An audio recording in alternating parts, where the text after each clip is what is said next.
கோவை மாவட்டம் பொள்ளாச்சியில் அண்ணாமலையின் we the leaders அமைப்பின் முதல் மாநில மாநாடு இன்று நடைபெறுகிறது.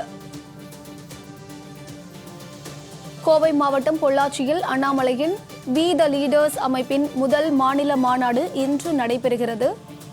அது தொடர்பான அண்மை செய்திகளை பார்த்து வருகிறோம். அண்ணாமலை அமைப்பின் முதல் மாநாடு இன்று நடைபெறுகிறது. அது தொடர்பான அண்மை செய்திகளை பார்த்து வருகிறோம். இது குறித்தான மேலும் விவரங்களை கொடுப்பதற்காக செய்தியாளர் மாசிலாமணி இணைப்பில் இருக்கிறார். அவரிடம் பேசலாம். வணக்கம் மாசிலாமணி, இது குறித்தான முழு விவரங்கள். வணக்கம் அமருத். பாஜகவில் இருந்து விலகிய அண்ணாமலை முதல் முறையாக வி த லீடர் துவங்கி பிறகு முதல் மாநில மாநாடு கோவை மாவட்டம் பொள்ளாச்சி மதுவில் இருந்து போதையில் இருந்து மக்களுக்கான விழிப்புணர்வு மாநாடு தான் இந்த மாநாடு. இன்று மாலை நடைபெற உள்ளது. இந்த மாநாடு பொள்ளாச்சியிலிருந்து கோவை செல்லும் வழியில் ஆச்சிப்பட்டி என்னும் இடத்தில் தான் நடைபெற உள்ளது. இந்த மாநாட்டுக்காக சுமார் 15 ஏக்கர் பரப்பளவில் உள்ள நிலத்தை எடுத்து அதில் 1,22,000 சதுரடி பரப்பளவில் பிரம்மாண்டமான பந்தல் அமைக்கப்பட்டுள்ளது. குறிப்பாக இந்த மாநாட்டில் சுமார் 10,000 இருக்கைகள் அமைக்கப்பட்டுள்ளது. பல்வேறு பகுதியில் இருந்து ஏராளமானோர் வருவார்கள் என எதிர்பார்க்கப்படுகிறது. இந்த மாநாட்டின் முகப்பில் ஆலியார் அணை, பொள்ளாச்சி என்றாலை தென்னை மரங்கள், அதே போல காற்றாலைகள் அவற்றை முன்னிறுத்தி இந்த முகப்பு அமைக்கப்பட்டுள்ளது. பிரம்மாண்டமான மேடை அமைக்கப்பட்டுள்ளது.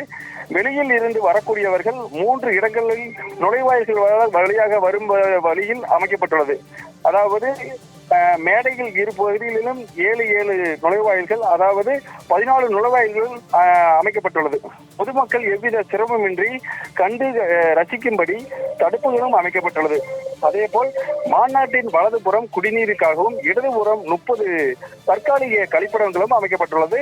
அதே போல போதையில் இருப்பவர்கள் மீண்டு மறுவாழ்வு கிடைக்கும் வகையில் போதை மறுவாழ்வு மையம் என்ற அடிப்படையில் மருத்துவர்கள் அமைக்கப்பட்டு மக்களுக்கான சிறப்பு மருத்துவ முகாமும் அமைக்கப்பட்டிருக்கிறது. இது மட்டுமின்றி இங்கு சிறப்பு புகைப்பட கண்காட்சி ஏற்பாடு செய்யப்பட்டுள்ளது. இதில் போதையினால் ஏற்படும் பாதிப்புகள் குறித்த வரைபடங்கள், இது குறித்த வாசகங்களும் இடம்பெற்றுள்ளது. இங்கு வரக்கூடியவர்களுக்கு ஏதேனும் அவசர கால சிகிச்சை ஏற்படும் பட்சத்தில் ஆம்புலன்ஸ் வாகனங்கள், அதே போல் 20க்கும் மேற்பட்ட மருத்துவர்கள் கொண்ட மருத்துவ குழுவும் அமைக்கப்பட்டுள்ளது. மாநாட்டு பந்தலில் ஒரு புறம் வி த லீடர்ஸ் செல்ஃபி பாயிண்டும் அமைக்கப்பட்டுள்ளது. மாநாட்டின் பந்தல் அமைக்கப்பட்டுள்ள வலதுபுறம் மற்றும் இடதுபுறங்களில் முக்கிய நபர்கள் கார்கள் நிறுத்தும் வகையில் ஏற்பாடு செய்யப்பட்டுள்ளது. மேலும் மாநாட்டுக்கு வரக்கூடிய நபர்கள் வாகனங்கள் நிறுத்தும் வகையில் சுமார் 15 ஏக்கர் நிலத்தில் மாநாட்டு பந்தல் எதிர்புறத்தில் பார்க்கிங் வசதி அமைக்கப்பட்டிருக்கிறது. இந்த மாநாட்டை பொறுத்தவரை சாதாரண அரசியல் மாநாடாக இருக்காது, ஒரு சமூகத்துக்கான சமூக நலன் சார்ந்த மாநாடாகத்தான் இருக்கும் என இங்கு உள்ளவர்கள் தெரிவித்துள்ளனர். வழக்கமாக அரசியல் மாநாடுகளில் என்னென்ன விஷயங்கள் இடம்பெறுமோ அது போன்ற விஷயங்கள் இடம்பெறாது. இது ஒரு விழிப்புணர்வு மாநாடாகத்தான் இருக்கும் என்கிறார்கள்.